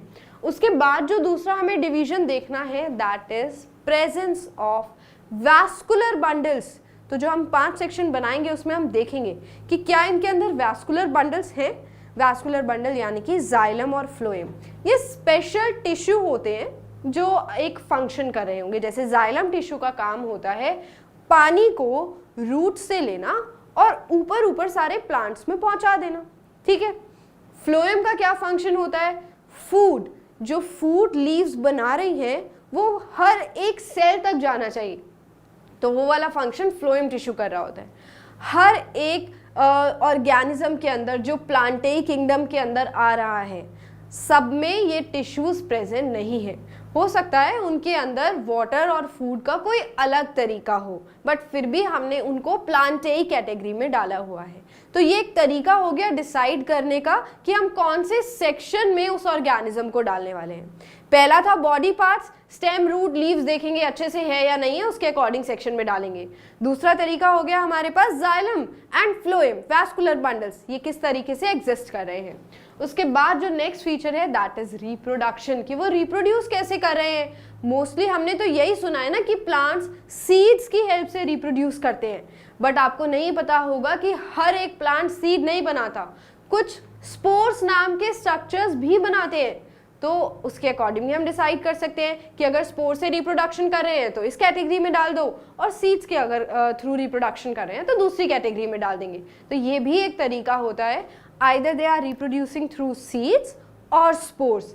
जब सीड से रिप्रोड्यूस करते हैं तो ये तो आपने सीड्स देखे हैं हर एक फ्रूट के अंदर। जब हम स्पोर्स की बात कर रहे होते हैं तो इस तरीके से स्पोर्स हमें कुछ ऑर्गेनिज्म पर देखने को मिलते हैं, काफ़ी अलग होते हैं ये सीड से, और इस तरीके से हम उनको क्लासीफाई कर सकते हैं। नाउ अनदर थिंग कि रिप्रोडक्शन सीड से हो रही है या स्पोर से हो रही है, उसके बाद एक और क्लासिफिकेशन आ जाता है, फेनेरोगैमी और क्रिप्टोगैमी। अगर सीड के थ्रू कर रहे हैं ना तो उनको हम फेनेरोगैमी बोल देते हैं, और अगर स्पोर्स के थ्रू कर रहे हैं यानी कि ये वाले, इनको हम क्रिप्टोगैमी बोल देते हैं। जो स्पोर्स के थ्रू कर रहे होंगे क्रिप्टोगैमी ग्रुप, और अगर सीड्स के थ्रू कर रहे हैं तो फेनेरोगैमी। ठीक है, इसके बाद देखो आगे, जो फेनेरोगैमी थे सीड्स वाले, इनके एम्ब्रियो के अंदर फूड स्टोर्ड होता है। अब ये एम्ब्रियो कुछ भी नहीं है, ज़्यादा आपको डीप में नहीं पढ़ना। रिमेंबर, सीड होता है, सीड से ही बाद में जाकर प्लांट बन जाता है एक। अब इस सीड को न्यूट्रिशन कैसे मिलेगा? खाना तो लीव्स बनाती है, तो सीड अपने अंदर खाना स्टोर करके रखता है। जब तक वो पौधे में चेंज नहीं होता तब तक वो न्यूट्रिशन जो है इस सीड से ही मिल जाता है। इसके बाद जो स्पोर्स वाले होते हैं ना, इनके अंदर नेकेड एम्ब्रियो होगा एंड ये यूनिसेल्युलर होते हैं, और मल्टी सेल्युलर होते हैं सीड्स। ये डिफरेंसेस आपको याद रखने हैं। नेक्स्ट कमिंग टू सीड्स जो हमने पढ़ा, यानी कि फेनेरोगैमी की हम बात कर रहे हैं। अब हमें सीड के अकॉर्डिंग भी दो ग्रुप्स बना दिए हैं। एंजियोस्पर्मी वो होते हैं जिसमें सीड जो है वो बहुत अच्छे से प्रेजेंट होगा और एनक्लोज होगा कवर के अंदर, और जिम्नोस्पर्मी वो है नेकेड सीड्स जिसमें सीड के बाहर एक प्रोटेक्टिव कवरिंग नहीं होगी, वो जिम्नोस्पर्मी में हो गए। और जिनमें सीड्स बहुत अच्छे से पैक्ड है, कवरिंग है, उनको हम एंजियोस्पर्मी में रख देते हैं। इसके बाद हमें क्या करना है, थैलोफाइटा सेक्शन ए हम पढ़ेंगे। रिमेंबर, हमने बेसिस ऑफ डिवीजन स्टार्ट करी। हमने बेसिस ऑफ डिवीजन के अंदर क्या क्या देखा था कि बॉडी पार्ट्स देख लो सबसे पहले। उसके बाद हमने डिसाइड किया था कि उनके अंदर रिप्रोडक्शन कैसे हो रहा है, स्पोर्स के थ्रू हो रहा है या सीड्स के थ्रू हो रहा है। तो हम स्पोर्स वाला अलग ग्रुप बना देते हैं जिसको हम क्रिप्टोगैमी बोलते हैं, और सीड वाला अलग ग्रुप बना देते हैं जिसको फेनेरोगैमी बोल देते हैं। नाउ उसके बाद हमें पढ़ना है कि उनका जो ऑर्गेनाइज, एक और भी था ना, क्या था, टिश्यू, ओ शिट, ये मैं भूल गई। नाउ ये कट लगाना है यहाँ पर, ठीक है, तीसरा वाला बताऊंगी मैं। और एक और जो हमने डिसाइड किया था कि उसके अंदर वैस्कुलर बंडल्स किस तरीके से हैं, जाइलम है या फिर फ्लोएम है। फिर से कट लगना।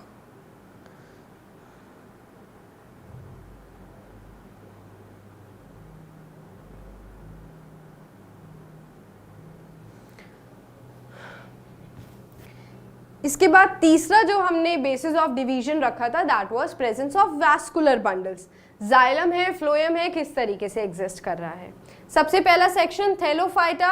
इसके अंदर नाम इसका थैलोफाइटा पता है क्यों रखा? क्योंकि इनके अंदर एक स्ट्रक्चर होता है जिसको बोलते हैं थैलस। कोई आपको स्टेम, लीव्स, रूट्स इसमें देखने को नहीं मिलेंगी, ये कुछ इस तरीके से देखने को मिलते हैं, और इसको हम कॉमनली एल्गी भी बोल देते हैं। ये अपना खाना खुद बना लेते हैं, मोस्टली ग्रीन कलर के होते हैं। और हम वैस्कुलर टिश्यूज भी तो डिसाइड करेंगे इसके अंदर। No vascular tissue, section A के अंदर वैस्कुलर टिश्यू भी नहीं है, और plants, root, stem, leaves division भी नहीं है। रिप्रोडक्शन स्पोर्स की हेल्प से होता है, सीड्स की हेल्प से नहीं होता। ज़्यादातर हमें वाटर यानी कि एक्वेटिक ऑर्गेनिजम्स हैं, वाटर में देखने को मिलते हैं, एंड दे आर ऑटोट्रॉफिक, खाना तो खुद ही बना लेंगे। क्लोरोफिल वाले हैं ना, तो खाना खुद बना लेते हैं। तो let me repeat for you, इनको कॉमनली एल्गी बोलते हैं। रूट, स्टेम, लीव्स नहीं है ना, तो जो स्ट्रक्चर प्रेजेंट होगा उसको हम थैलस बोल देते हैं, ठीक है। इसलिए नाम थैलोफाइटा रख दिया कि इनके अंदर ये रूट, स्टेम, लीव्स अलग से नहीं दिखेंगी। वैस्कुलर टिश्यू नहीं है। Then reproduce through spores and also found in water and are autotrophic. ये सारे कैरेक्टर्स थैलोफाइटा के। एग्जाम्पल्स देखो इसके, सारे एनसीईआरटी के एग्जाम्पल्स हैं। पिक्चर्स की हेल्प से ना जल्दी याद होता है। तो कुछ ऐसा दिखता है हमें अल्वा, इसके अंदर कोई प्लांट, स्टेम, लीव्स दिख रही है? नहीं, ऐसा लग रहा है बस लीफी सा स्ट्रक्चर है, बट ये भी कोई लीफ नहीं है, ये पूरा का पूरा ऑर्गेनिज्म इतना ही है बस, इसीलिए इसको थैलस बोल देते हैं। इसमें देखो कह रहा ये कोई स्टेम हमें इसमें अलग से देखने को नहीं मिलेंगी। आपको लग रहा होगा ये स्टेम और लीव्स हैं, but no, actually it is a thallus like structure. इसमें देखो क्लैडोफोरा, सिर्फ इतना सही है cladophora. Then ulothrix, spirogyra, these all are aquatic, पानी में मिल रहे हैं हमें ये, ठीक है। खाना तो खुद बना सकते हैं, बट इनके अंदर रूट, स्टेम, लीव्स अलग से देखने को नहीं मिलती हैं। छोटे लेवल पर एग्जिस्ट करते हैं ये बहुत। कॉमनली हम इनको क्या बोल देते हैं, एल्गी। तो these are actually the examples of algae.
Now let me tell you about bryophyta. ये दूसरा सेक्शन आ गया है। सेक्शन ए के बच्चे हमने पढ़ लिए कैसे थे। सेक्शन बी ब्रायोफाइटा, इस सेक्शन को एक स्पेशल नाम दिया गया है। These are called as amphibians of the plant kingdom, यानी कि एम्फीबियंस एज इन ये हमें पूरे लैंड पर देखने को मिलेंगे, कुछ पानी में भी देखने को मिलते हैं और कुछ लैंड के सरफेस पर भी देखने को मिलते हैं। That is why they are termed as amphibians of the plant kingdom. पानी में भी मिलेंगे और लैंड पर भी मिलेंगे। उसके बाद है, that is why we have written the first point, then इनके अंदर भी प्रॉपर रूट, स्टेम और लीव्स वाला स्ट्रक्चर नहीं है, जैसे सेक्शन ए में नहीं था ना, इसमें भी नहीं है। दे show differentiated into body design. Cut कर देना ब्रायोफाइटा, फिर से बढ़ाऊंगी।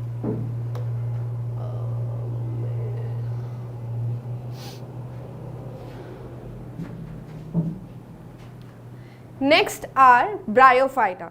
अब हम सेक्शन बी पर आ चुके हैं बेसिकली। तो ब्रायोफाइटा को हमने एक स्पेशल नाम दिया हुआ है, they are known as amphibians of the plant kingdom. क्यों बोलते हैं एम्फीबियंस? क्योंकि ये हमें लैंड पर भी मिलेंगे और वाटर में भी मिलेंगे, दोनों जगह मिलते हैं, इसलिए amphibians of the plant kingdom. ये यूजुअली हमें डैम्प और शेडी प्लेसेस में मिलते हैं, यानी कि जहाँ मॉइस्चर ज़्यादा होगा, बारिश ज़्यादा जहाँ होती होगी, ऐसे फॉरेस्ट में हमें देखने को मिलते हैं। अब इनके अंदर जो डिफ्रेंशिएशन होगा, जो हमें बॉडी के पार्ट्स देखने हैं, लीफ, स्टेम और रूट्स वाले, तो इनके अंदर स्टेम और लीफ तो हमें फिर भी मिल जाती है, बट रूट जैसा स्ट्रक्चर कंप्लीटली डेवलप्ड नहीं है। उस रूट जैसे स्ट्रक्चर की जगह, रूट का काम क्या होता है, प्लांट को सपोर्ट देना, राइट, वो पूरा उस प्लांट को ऊपर तक पहुंचाएगा, जितना लंबा प्लांट होगा उतनी रूट्स उसकी नीचे तक जा रही होती हैं। अब इसके अंदर हमें थोड़ा सा डिवीजन देखने को मिला, छोटी सी स्टेम आपको दिख जाएगी, लीफ जैसा स्ट्रक्चर देखने को मिल जाएगा, बट रूट्स अभी भी कंप्लीटली डेवलप नहीं हुई हैं। उसकी जगह पर हमें राइजोइड्स नाम के स्ट्रक्चर देखने को मिलते हैं। ये अगर मैं आपको सिंपल लैंग्वेज में बताऊं तो छोटे छोटे हेयर जैसे स्ट्रक्चर होते हैं जो ब्रायोफाइटा वाले ऑर्गेनिजम्स के ऊपर प्रेजेंट होते हैं। क्या नाम है उनका? Rhizoids. They do not have vascular tissue, xylem phloem इसके अंदर भी नहीं है, जैसे कि सेक्शन ए में थे, ठीक है। और आपको पता चल गया कि ये कहाँ मिलते हैं, डैम्प और शेडी एरियाज में देखने को मिलते हैं। इसके एग्जाम्पल्स देख लेते हैं हम, लिवरवोर्ट्स, मोसेस, हॉर्नवोर्ट, इस तरीके से दिखते हैं ये।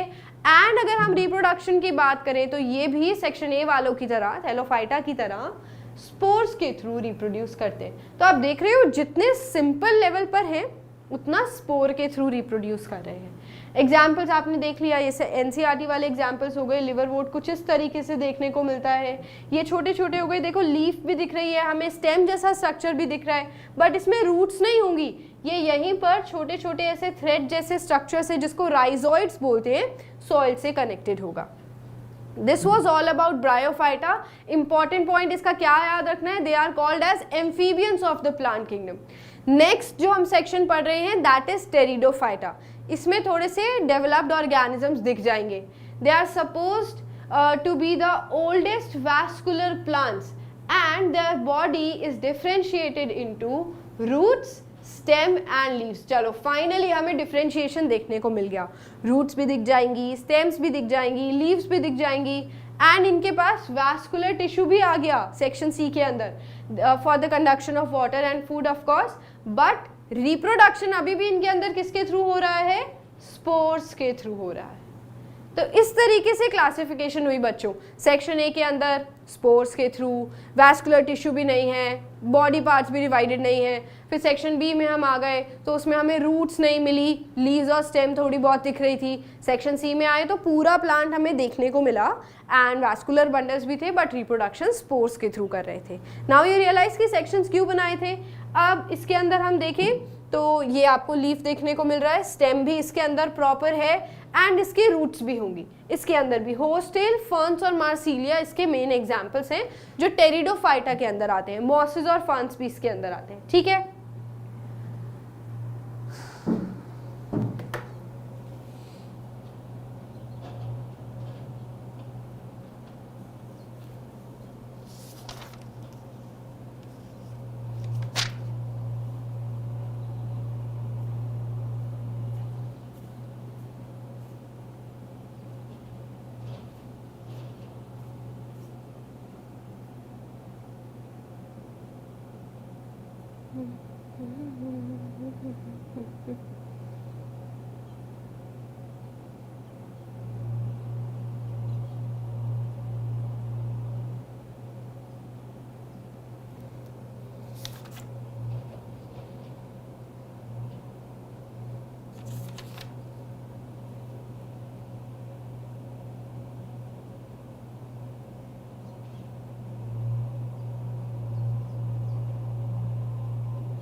जो नेक्स्ट सेक्शन हमें देखना है that is gymnosperm, section D. Gymno का मतलब होता है नेकेड सीड्स, यानी कि वो सीड्स जिनके बाहर कोई कवरिंग नहीं होगी। And there are about 650 living species of gymnospermae and these plants are cut कर देना। टेरिडोफाइटा के बाद जो हमें नेक्स्ट सेक्शन पढ़ना है दैट इज जिम्नोस्पर्मे। जिम्नोस्पर्मे यानी कि नेकेड सीड्स वाले प्लांट्स। अब नेकेड सीड्स एज इन उनके बाहर, सीड्स के बाहर कोई कवरिंग नहीं होगी। And these are about 650 living species, मतलब ऐसे जिम्नोस्पर्म्स हमें कितने टाइप के देखने को मिल जाएंगे, 650 अलग अलग स्पीशीज एग्जिस्ट कर रही हैं approx. And they are mostly perennial, evergreen and woody, ऐसे एरियाज में हमें देखने को मिलती है जहाँ पर एवरग्रीन फॉरेस्ट होंगे। And they have a well developed vascular tissue, xylem phloem अच्छे से है इनके अंदर। बट जाइलम के भी 4 कंपोनेंट्स होते हैं, उन 4 में से जाइलम वेसल्स इनके अंदर एब्सेंट है, और जो फ्लोएम टिश्यू था ना उसके अंदर भी कंपेनियन सेल्स इसके अंदर एब्सेंट होते हैं। देन रिप्रोडक्टिव ऑर्गन्स हैं इसके अंदर, मेल और फीमेल अलग अलग होने वाले हैं। कॉन्स, ये कॉन्स का एग्जाम्पल हो गया, और ये हो गया स्ट्रोबिलस, ऐसा दिखता है कुछ। तो हमने अभी प्लांट्स, अभी प्रॉपर जो हमारे अंदर दिमाग में फिगर आती है वो वाले प्लांट्स ये नहीं होते। इनके अंदर ना सीड्स की जगह ऐसे स्ट्रक्चर्स बनते हैं जिनको कॉन्स बोलते हैं, कई में ऐसे स्ट्रक्चर्स बनते हैं जिनको स्ट्रोबिलस बोलते हैं। तो रिप्रोडक्शन के लिए हमें सीड्स अलग अलग देखने को नहीं मिलेंगे, हमें ऐसे कॉन्स जैसे स्ट्रक्चर देखने को मिलेंगे। तो आई एम श्योर जब आप हिल्स पर गए होंगे तो रास्ते में आपको ऐसे पाइन जैसे ट्रीज देखने को मिले होंगे, ये आपने देखा होगा स्ट्रक्चर। इनके ऊपर फ्लावर्स नहीं आते, जो ब्यूटीफुल से फ्लावर्स अलग अलग कलर के होंगे इनके अंदर वो फ्लावर्स प्रोड्यूस नहीं होते हैं, ऐसे स्ट्रक्चर्स प्रोड्यूस होते हैं। और एग्जाम्पल्स देख लेते हैं इसके, जैसे कि ये साइकस प्लांट आपने देखा होगा, कभी इस पे फ्लावर ग्रो करते हुए नहीं दिखेंगे आपको। प्रॉपर रूट स्टेम लीव जरूर है, जाइलम टिश्यू और वैस्कुलर टिश्यू भी इसके अंदर आ गया है। रिप्रोडक्शन भी सीड्स की हेल्प से हो रही है, बट सीड्स को अलग अलग नेम दिए गए हैं। नेकेड सीड है, कॉन्स और स्ट्रोबिलस जैसे, ठीक है। साइकस इसका एक एग्जाम्पल हो गया।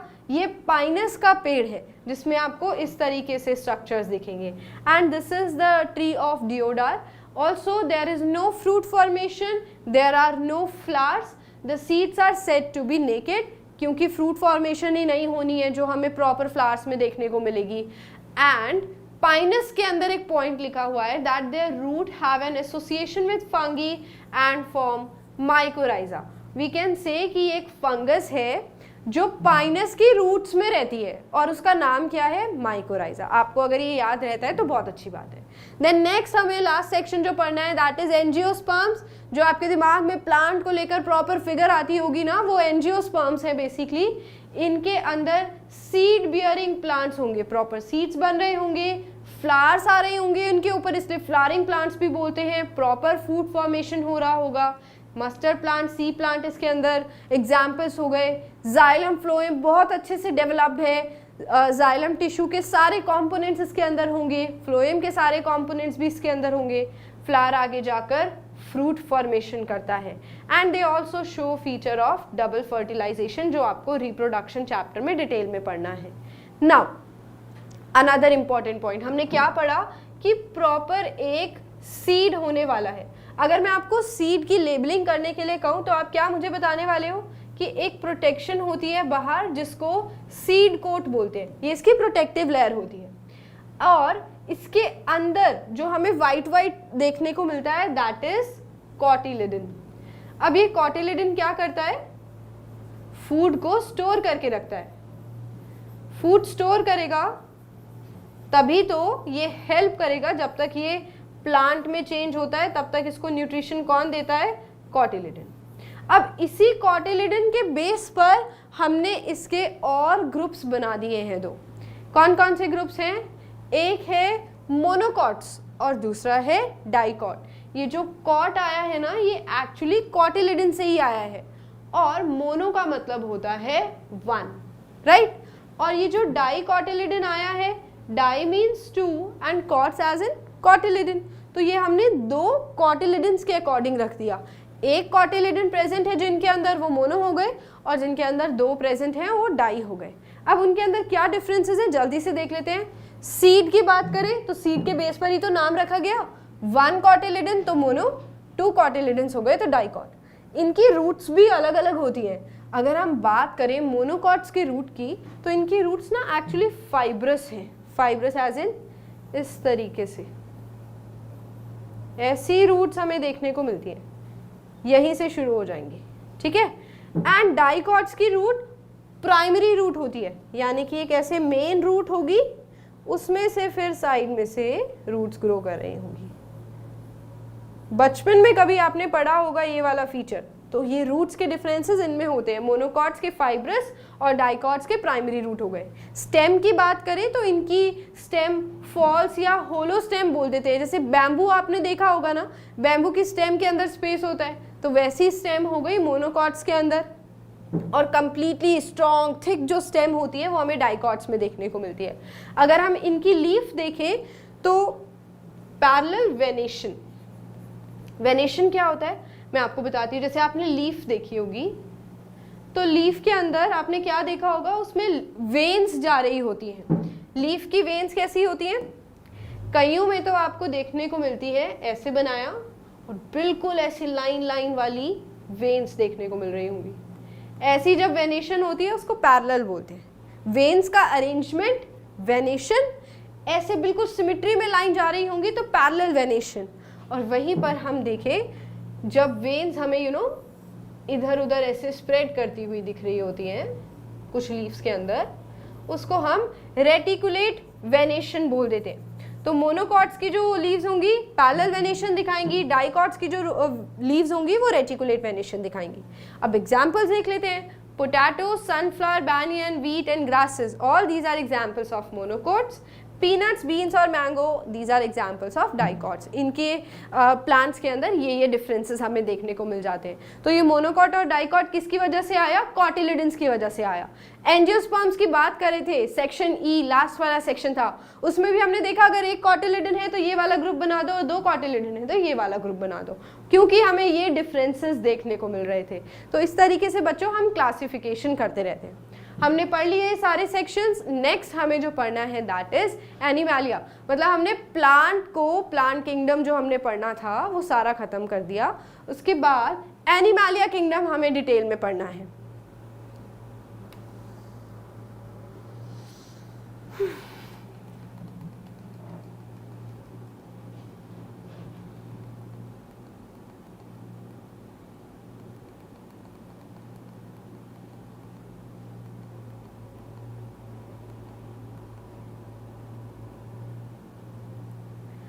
मैं आपको वापस ले आई हूँ 5 किंगडम क्लासिफिकेशन पे। हमने मोनेरा कवर किया, प्रोटिस्टा कवर किया, फंगी पढ़ा, प्लांटेई हमने पढ़ा जो कि काफ़ी बड़ा था, इसके भी 5 सेक्शंस हो गए थे। फिर हमें अब डिटेल में पढ़ना है एनिमैलिया।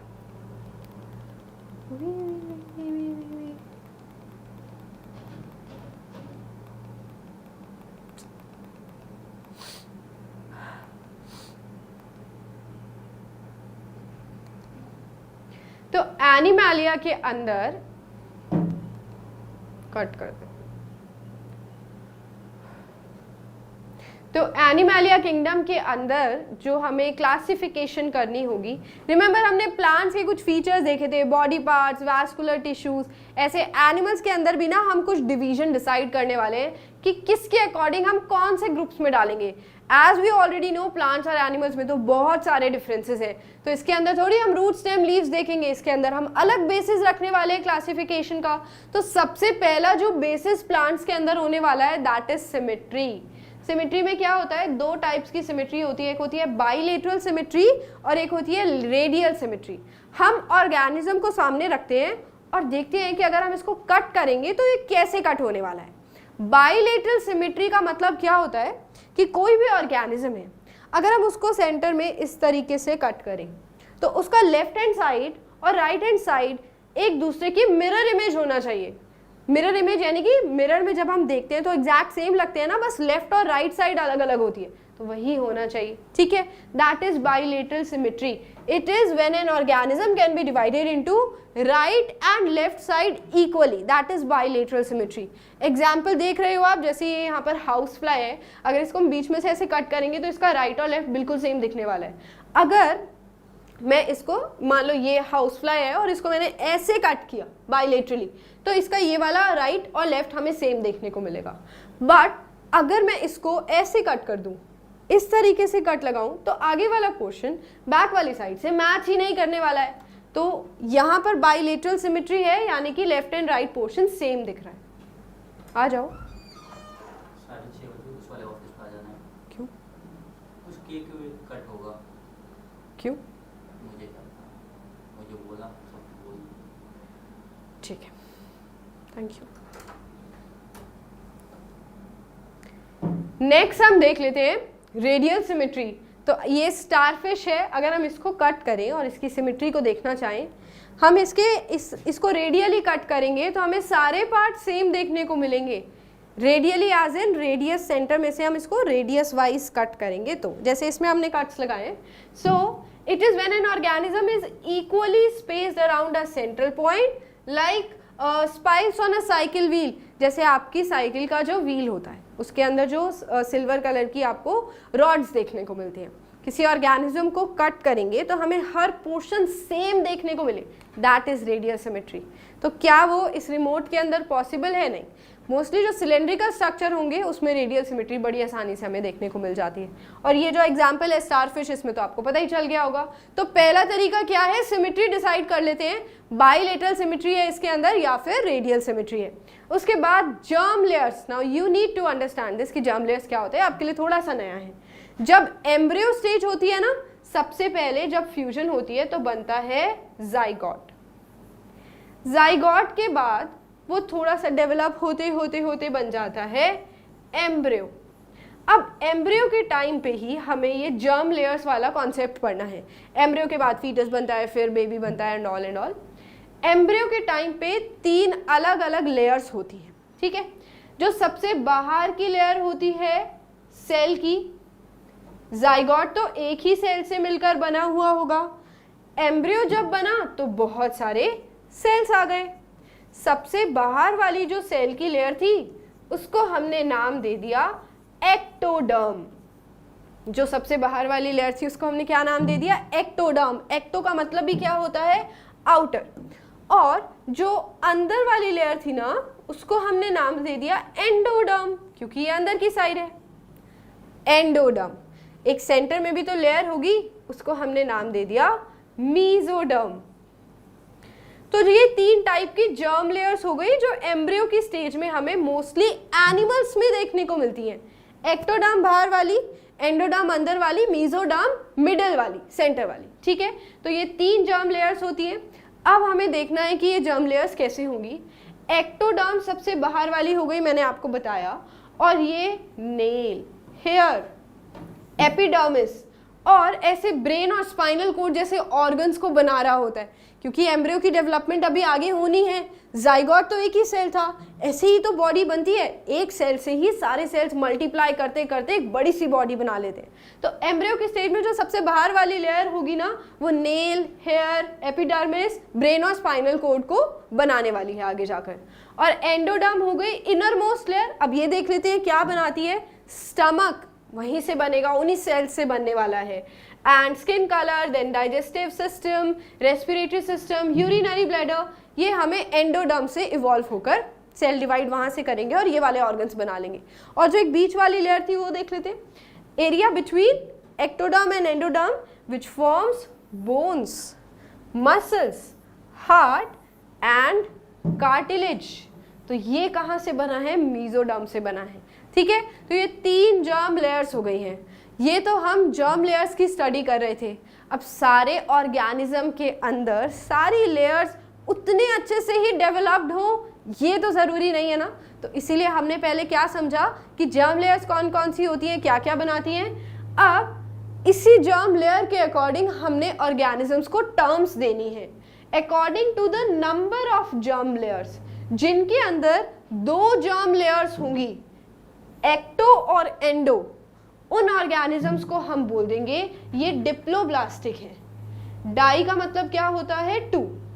ये डिप्लोब्लास्टिक है क्योंकि इनके अंदर 2 ही जर्म लेयर्स प्रेजेंट है, सबसे बाहर वाली और सबसे अंदर वाली, एक्टो और एंडो। उसके बाद है ट्रिप्लोब्लास्टिक, वो ऑर्गेनिजम्स जिनके अंदर 3 जर्म लेयर्स हैं, तीनों की तीनों, एक्टो भी होगी, एंडो भी होगी और मीजो भी होगी। तो आपको याद रहेगा ना, हमने 3 जर्म लेयर्स देखी, क्या क्या होती है पहले हमने वो समझा। फिर हमने 2 टर्म्स बना दी जिनके अंदर 2 ही जर्म लेयर्स है, एक्टो और एंडो, उनको तो हम डिप्लोब्लास्टिक बोलेंगे, और जिनके अंदर तीनों जर्म लेयर्स हैं उनको हम क्या बोलेंगे? ट्रिप्लोब्लास्टिक। अब एक और टर्म आई है जिसका नाम है सिलोम। इसका मतलब क्या होता है? काफी इंपॉर्टेंट है ये सिलोम को समझना। It is the mesoderm, there is a fluid filled cavity for proper functioning of various organs। Mesoderm के अंदर ही एक कैविटी होगी बेसिकली, उसको सिलोम बोलते हैं। हार्ट को सारा काम करना है, कॉन्ट्रैक्ट करना है, एक्सपैंड करना है, तो हम उसको बहुत अच्छे से हर जगह से फिल नहीं कर सकते, थोड़े से स्पेसेस हमें देखने को देने पड़ेंगे उसके अंदर, तो उसी को ही क्या बोलते हैं? सिलोम। इसको आगे और अच्छे से देखेंगे हम। ये आपके लिए डायग्राम के लिए, रेफरेंस के लिए 3 लेयर्स हमने बनाई हैं। सबसे बाहर वाली हो गई एक्टोडर्म, ये सेंटर वाली हो गई मेसोडर्म, और सबसे अंदर वाली हो गई एंडोडर्म। कुछ इस तरीके से एम्ब्रियो की स्टेज पे 3 लेयर्स देखने को मिलती है। अब हमने सिलोम के बारे में पढ़ा कि वो एक तरीके की कैविटी होगी, एम्प्टी स्पेस होगा, जो कुछ ऑर्गेनिजम्स के अंदर ज़रूरत होती है उनके फंक्शन के लिए कि हाँ थोड़ा सा स्पेस बीच में होना चाहिए। एसिलोमेट्स वो वाले ऑर्गेनिजम्स हो गए जिनके अंदर सिलोम नहीं है, इनके अंदर कोई बॉडी कैविटी होती ही नहीं। इसके बाद सियोडोसिलोमेट वो ऑर्गेनिज्म होते हैं जिनके अंदर फॉल्स सिलोम होगा, यानी कि जो कैविटी होगी ना एक्टोडर्म और एंडोडर्म वाली, वो अच्छे से नहीं बन रही होगी, पाउचेस जैसे स्ट्रक्चर हमें देखने को मिल रहे होंगे। फिर है सिलोमेट्स, वो ऑर्गेनिज्म जिनके अंदर प्रॉपर कैविटी है, एग्जिस्ट कर रही है, उनको बोलते हैं coelomates. They are complex organisms having 2 cavity lined by mesoderm from all the sides.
ये सिलोम वाला जो है ना वो मैं री रिकॉर्ड कर रही हूँ। नेक्स्ट में कुछ कर दिया था क्या?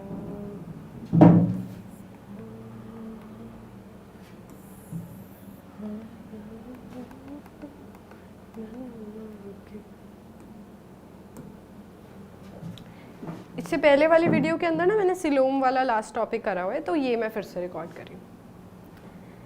जो थर्ड कैटेगरी है यहाँ पे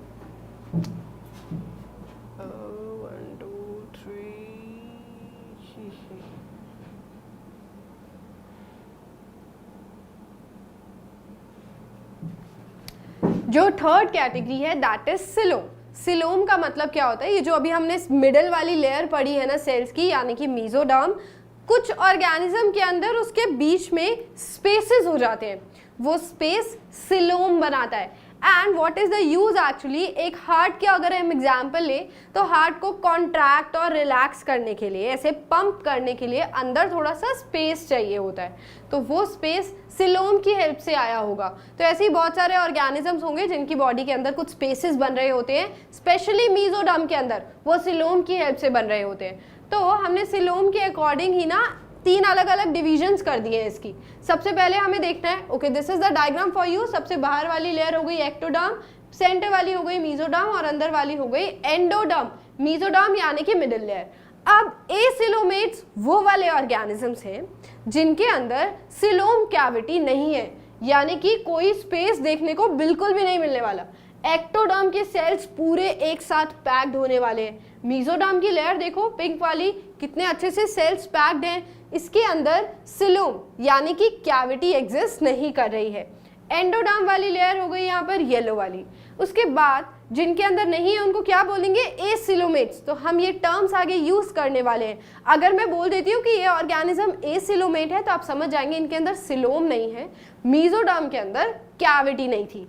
देन सियोडोसिलोमेट, ये सियोडो वर्ड काफी बार पढ़ा होगा, इसका मतलब होता है फॉल्स। तो इसके अंदर प्रॉपर सिलोम एग्जिस्ट नहीं करता और प्रॉपरली एब्सेंट भी नहीं है। So they have false coelom, they have pouches of mesoderm. Mesoderm पूरी तरीके से प्रेजेंट भी नहीं होगा, एब्सेंट भी नहीं होगा, छोटे छोटे ना पाउचेस आपको देखने मिल जाएंगे मेसोडर्म के। जब ऐसी कंडीशन देखने को मिलती है तो वो ऑर्गेनिजम्स हो जाते हैं सियोडोसिलोमेट। उसके बाद है सिलोमेट्स, यानी कि वो ऑर्गेनिज्म जिनके अंदर प्रॉपर सिलोम एग्जिस्ट करता है, एक बहुत अच्छे से कैविटी देखने को मिलती है। दे हैव अ ट्रू कैविटी। उस कैविटी की बाहर की लाइनिंग देखो किससे हो रही है, मेसोडर्म से हो रही है फ्रॉम ऑल द साइड्स। तो ये जो आपको व्हाइट कलर का एम्प्टी स्पेस दिख रहा है ना, दैट इज सिलोम। और उस कैविटी के आसपास ऐसा नहीं है मेसोडर्म नहीं एग्जिस्ट करेगा, मेसोडर्म की कवरिंग होगी उसके अंदर। तो we basically are coelomates, we have a cavity inside, क्योंकि हमारे अंदर तो बहुत सारे ऑर्गन्स हैं जिनको काम करने के लिए, फंक्शन करने के लिए स्पेस चाहिए, जैसे कि हार्ट। तो पूरी जो गट जो बन रही होती है उसमें स्पेस होता है, that is because of coelom cavity, जो हमारी जर्म लेयर्स के अंदर प्रेजेंट थी, मेसोडर्म के अंदर प्रेजेंट थी। बस और नहीं पढ़ा रही मैं।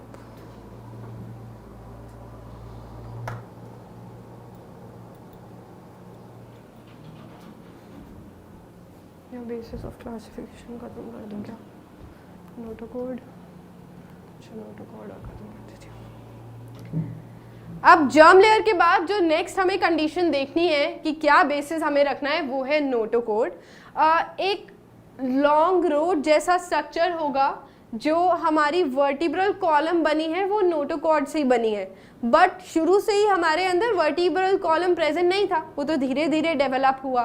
तो नोटोकॉर्ड एक्चुअली ना नर्व कोड से आई होती है, नर्व कोड। कुछ ऑर्गेनिजम्स के अंदर तो nerve cord as it is ही रह जाता है, एक लंबा सा रॉड जैसा स्ट्रक्चर होता है बैकबोन को सपोर्ट करने के लिए। जो डेवलप्ड ऑर्गेनिजम्स हैं ज्यादा, उनके अंदर यही नर्व कोड नोटोकोड में चेंज हो जाता है और आगे वर्टिब्रल कॉलम बना लेता है। तो it is a long rod like structure which runs along the body between nervous tissue and gut. तो ये कहाँ प्रेजेंट होगा, नर्वस टिश्यू और गट के बीच में, और प्रोवाइड करता है मसल्स को, स्पेस देता है बेसिकली ताकि वो अटैच हो सके मूवमेंट के लिए। ये एनसीईआरटी का ही डायग्राम है नोटोकोड का। सो आपको समझना क्या है इसके अंदर, ये डॉर्सल एरिया पे प्रेजेंट होगा। डॉर्सल एरिया क्या होता है, बैक साइड वाला जो एरिया होता है जहाँ पे सनलाइट नहीं होती। जैसे अगर हम खुद को देखें तो हम तो स्टैंडिंग पोजीशन में है, राइट। हमारा जो फ्रंट होगा that is the front area of course, और जो बैक वाला है that is called dorsal area. Dogs में या फिर हम काउज में देखें तो जो फेसिंग बाहर वाला सरफेस होता है उसको डॉर्सल बोलते हैं। तो उन ऑर्गेनिजम्स के अंदर क्या प्रेजेंट है, नोटोकॉर्ड प्रेजेंट है। जब वो एम्ब्रियो वाली स्टेज में होंगे तो उनके अंदर नर्व कोड रहा होगा, वो नर्व कोड चेंज हो गया नोटोकॉर्ड के अंदर, ठीक है। सो आपको समझना है कि नोटोकॉर्ड की बात हो रही है, आगे जाके यही वर्टिब्रल कॉलम बना रहा होगा। कुछ ऑर्गेनिजम्स के अंदर ये नर्व कोड के स्टेज पर ही रुक गया होगा, तो हमें वो डिसाइड करना है कि नोटोकोड प्रेजेंट है या नहीं है। इसके बाद सबसे पहला जो किंगडम आ गया है, ये कट कर देना, इसके बाद जो सबसे पहला किंगडम आ गया है वो नहीं जाएगा इसके अंदर। बस नोटोकोड पढ़ा दिया, दैट्स इट।